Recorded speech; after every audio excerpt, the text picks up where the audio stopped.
A lot has changed since the 1950s, including our ideas about what prisons are for, how they're managed, and how people are treated in them. But the standard minimum rules for the treatment of prisoners, which were first adopted back in 1955, have remained unchanged for 60 years, until now. In 2011, governments agreed to review these rules to bring them into line with modern criminal justice and human rights standards. 4 years later, with the revisions complete, the updated rules were adopted unanimously by the United Nations as the Nelson Mandela Rules. These new rules will not only protect the rights of prisoners, but also provide solid guidance for prison staff. Not all the rules are updated, but there is new guidance across 8 areas of prison standards. Here are 3 examples.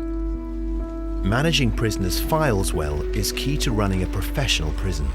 The Mandela Rules state that a prisoner's information must be kept not just on arrival, but comprehensively and safely throughout their entire time in prison.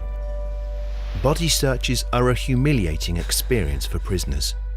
The Mandela Rules state that such searches must only be carried out if absolutely necessary, and must not harass or intimidate. Intrusive searches must only be performed by staff of the same sex in private, and records must be kept. Solitary confinement can severely damage prisoners' mental health, their chances of rehabilitation, and it doesn't make prisons easier to manage. The new rules state that isolation should only be used as a last resort, and for as short a time as possible. Some new rules will require time and resources to implement. Others can be put into practice without significant cost.